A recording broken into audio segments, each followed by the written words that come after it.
everybody, I hope you had a wonderful Thanksgiving. I know I certainly did.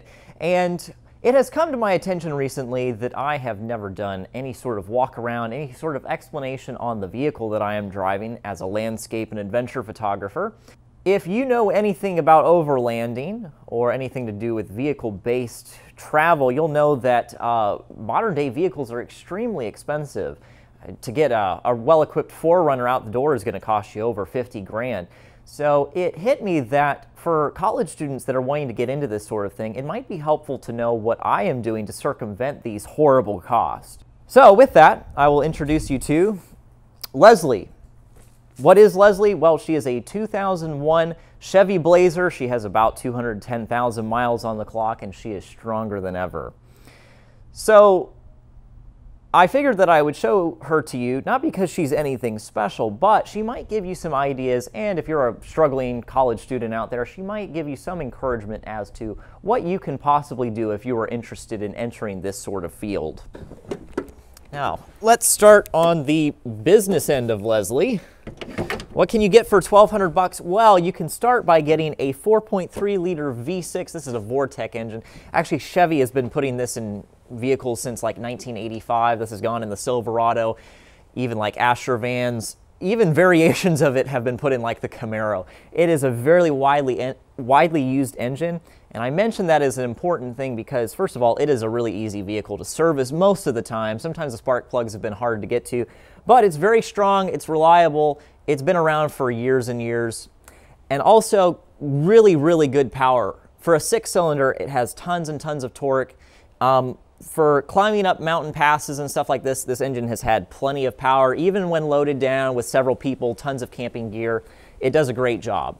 Now, one of the most important things to talk about when talking about an overland vehicle is definitely the tires. Now, don't get me wrong, without a doubt, the best tire you can possibly put on an overland vehicle is definitely either like a BFG KO2 or like maybe a Goodyear Wrangler Ultra Terrain.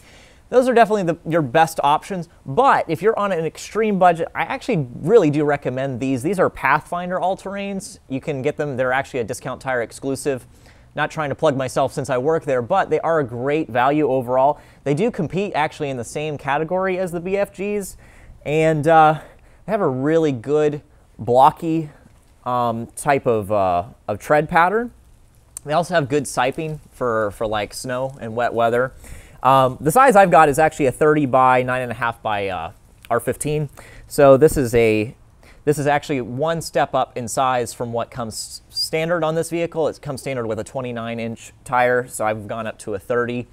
And so far I've been really pleased with them. They've had great traction on the road, which is important because as an overland vehicle, that's what you're doing 90% of the time is just driving on pavement. And when I have taken it off gravel roads, a little bit of technical terrain, they do a great job. And then also, a lot of people, since I've actually painted my rims, have asked what I've done to them. These are just like normal alloy wheels. I need to repaint them, but in case you're wondering, I painted them in Rust-Oleum. It's like, let's see, it's called Satin Canyon Black. They looked amazing when they were first freshly coated. Has a really nice, more of a muted matte finish to them, and I've really liked it so far. I need to add a couple coats to it, but that's what you got to do with any type of thing that you cover in, you know, a rattle can type of paint. So anyway, tires and wheels, there you go. All right, now probably one of the most significant upgrades you can make to an overland vehicle in terms of your ability to store large items is definitely add a roof basket. And I know you see people driving around town all the time with these baskets on their SUVs and stuff, and they never have anything in them. However, they can be really useful. So mine is actually, it's not a full-length basket like I've seen other people have, but the important thing is that mine's actually aluminum, so of course it can't rust, and it's very, very lightweight, which I have absolutely loved having.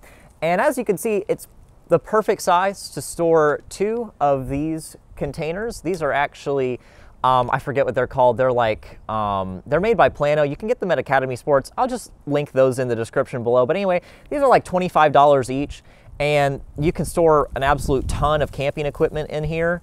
and I've been really pleased. They're not technically weatherproof, but they have kept out pretty much all the rain I've ever kept these in. I've even driven at highway speeds through rainstorms and stuff, and I have had no water get inside them. So I've been really pleased with them. They also have wheels on the bottom of them, which makes it easier to roll them around at times. And usually I just keep these just strapped down. I know it would be better to hard mount them to the basket in some sort of way, but I'll just be honest and say that I'm not that skilled with hardware. So anyway, that's it for the roof. It's pretty simple and straightforward, but super, super helpful, especially for when going camping. Well, hello there. Welcome to the backside of Leslie. So, that sounded really inappropriate. Anyhow, there's really not much to say. Leslie is only a 5-passenger. 7 seats would be nice at times, but 98% of the time I don't need that, and the extra storage is nice. So, the most important thing to show you back here is really just the fact that a proper Overland vehicle is always equipped with a good tool bag. Basically just keep standard ratchet wrench set, some good gloves, a shovel. Sometimes this will go on the roof basket. And of course, a shovel is always going to be your primary tool for recovery if need be. And also I keep actually an extra battery. I replaced the battery in this car. It was one of the first upgrades I made to it. And I actually just kept the old battery. Unfortunately, yeah, you have to pay the extra fee to hold on to the old one, but I think it's worth it if the battery's still in good shape. So if I ever need to, if I ever have a dead battery and I don't have the ability to jump it, I do have an extra battery. I can just change it out really quickly. And also, I've set this up to be actually a portable battery bank, so I can charge like my phone while camping and stuff. It's a really good setup.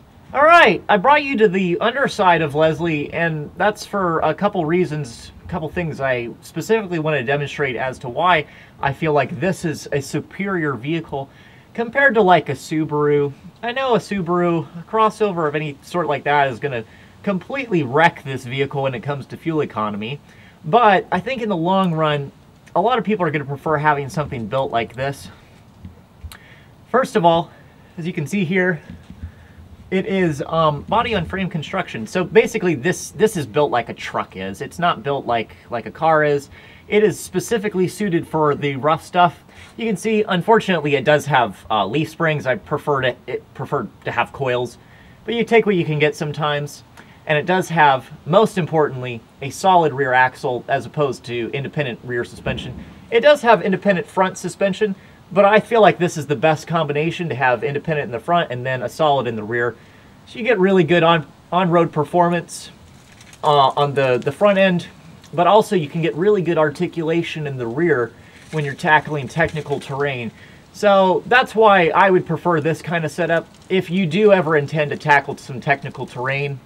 And I know in the Southeast we don't have a ton of that, but it does come up occasionally, and this is going to equip you the best way possible in order to handle that. So, and that's pretty much the most important thing about showing the underside of the vehicle. Also, one other thing is that there is not a full-size spare. I do have a spare tire that is very close to full size. It's 29 inches versus 30. Ideally, you'd have a spare that's exactly the same size and the same make and everything. But for just getting off the trail or getting off of a back highway or something, that will do the job. So anyway, that's all for under here. Now let's get out of here. This ground is cold. Okay, now for the interior of Leslie. This is really not very interesting. But one thing I want to mention is that I do have floor mats that I purchased for this car. They are not WeatherTech. They came from Ollie's Bargain Outlet. They cost 12 bucks. However, they do a good job of keeping mud and stuff off the carpet. Also, one of my favorite additions I've made to this car is adding a power inverter. I'll link this in the description below. Also, this is basically just a pretty basic power inverter. It has 2 regular AC plugs and then 2 USB outlets. And then you just take it and plug it in. This thing is great. You can charge several phones. You can charge a laptop. It makes long distance drives, especially as a content creator. You're using all sorts of cameras, phones, laptops, navigation devices. it just makes charging all of them very, very easy. And also, I do have a Bluetooth device for audio. Really nice for listening to music, makes it much easier. And it also saves a lot of money to actually change out the actual unit for a Bluetooth unit. Well, thank you very much for coming along for the tour of Leslie, my wonderful 2001 Chevy Blazer. Obviously, there's nobody that's going to be pointing fingers at this thing as it drives down the road, but the thing I do want you to take away from it is that anybody can get into overlanding. Anybody can get into landscape photography. Anybody can get out there, get a half-decent vehicle for not much money, insure it pretty inexpensively, spend a lot of money on gas, and actually have a really good time going out, taking landscape photos, being able to go camping with friends. Anybody can do it. So hopefully this will give you some inspiration and a little bit of insight into how I do it on a regular basis. So thanks for coming along for the ride, and we'll see you in the next one.